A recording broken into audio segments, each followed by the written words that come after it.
Pernah nggak sih kalian lagi asik-asiknya main game, terus tiba-tiba berhenti sejenak dan mikir, gila kok game ini bisa kerasa hidup banget ya? Bukan cuma soal grafisnya loh, tapi semuanya. Hari ini kita bakal bongkar rahasia di balik layar itu, elemen-elemen dasar yang ngebangun dunia game favorit kalian. Coba deh, bayangin game favorit kalian. Apa sih yang bikin kalian betah main berjam-jam sampai lupa waktu? Yang seolah-olah narik kalian masuk ke dunianya? Nah, sensasi tenggelam dalam game itu bukan sihir dan jelas bukan kebetulan. Jawabannya ada di serangkaian elemen yang bekerja sama dengan sangat apik. Jawabannya itu sebenarnya bisa dirangkum dalam satu istilah, aset multimedia. Anggap aja ini tuh kayak batu bata, semen, dan cat buat ngebangun sebuah rumah.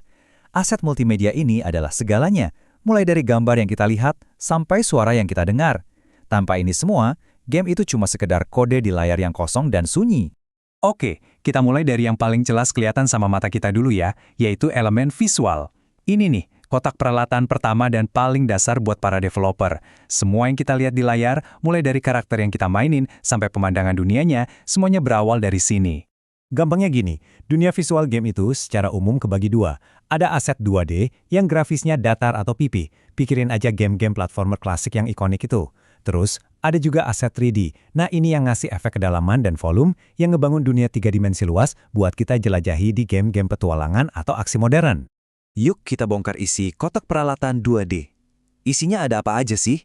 Pertama, ada yang namanya sprite. Ini istilah keren buat gambar karakter atau objek yang bergerak.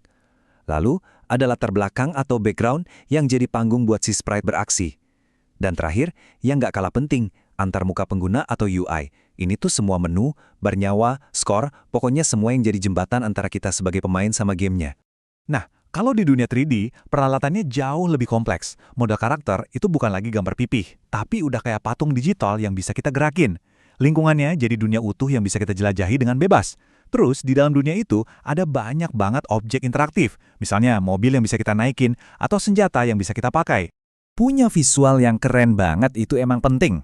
Tapi, bikin game itu jalan lancar tanpa nge-lag, nah itu baru seninya. Dan seni itu namanya optimalisasi. Ini tuh pahlawan tanpa tanda jasanya para developer, yang kerja keras di belakang layar biar kita bisa main dengan nyaman dan tanpa gangguan. Tantangan terbesarnya ya di sini, nemuin keseimbangan yang pas. Di satu sisi, developer pengen bikin visual yang super detail, yang bikin kita melongo. Tapi di sisi lain, kalau terlalu detail, gamenya bisa jadi berat dan patah-patah. Nah, mereka harus pinter-pinter cari jalan tengahnya. Itulah inti dari optimalisasi. Terus gimana caranya? Umumnya ada 3 trik utama. Pertama, mereka bisa mengurangi ukuran tekstur. Ini kayak kulit digital yang nempel di objek 3D. Kedua, file-file gambarnya dikompres, alias ukurannya dikecilin. Dan yang ketiga, khusus buat model 3D, mereka nurunin jumlah poligon, yaitu bidang-bidang kecil yang ngebentuk model itu. Intinya semua demi efisiensi biar gamenya enteng. Oke, mata udah. Sekarang giliran telinga kita. Kita masuk ke audio, komponen super penting kedua di toolkit para developer. Dan percaya deh, suara di game itu bukan sekedar pajangan atau hiasan. Fungsinya jauh lebih dalam dari itu. Audio itu punya 3 kekuatan utama. Pertama, dia menciptakan imersi. Suara langkah kaki di lorong sepi atau gemerisik daun di hutan, itu kan yang bikin dunianya kerasa nyata. Kedua, dia ngasih informasi.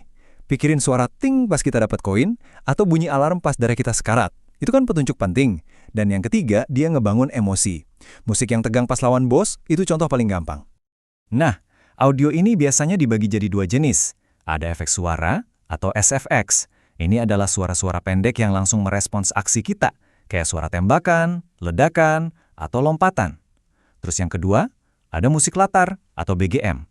Ini nih yang jadi soundtrack emosional gamenya, yang ngebangun suasana jadi tegang, sedih, atau semangat. Tapi, punya suara bagus aja nggak cukup. Di dunia game, timing itu segalanya. Suaranya harus sinkron dan pas banget sama apa yang terjadi di layar. Coba bayangin deh, suara lompatan muncul sedetik setelah karakternya mendarat. Aneh banget kan rasanya? Nah, sinkronisasi yang pas inilah yang bikin game kerasa responsif dan nyata. Oke, jadi kita udah punya Lego visual dan Lego audio. Sekarang, bagian paling serunya, nyusun semuanya jadi satu. Karena disinilah keajaibannya muncul.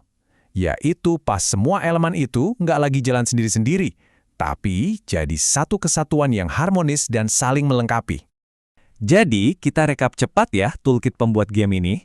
Kita punya aset visual 2D dan 3D untuk membangun dunianya.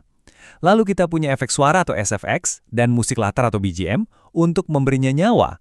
4 pilar utama inilah yang menopang hampir semua video game yang pernah kita mainkan.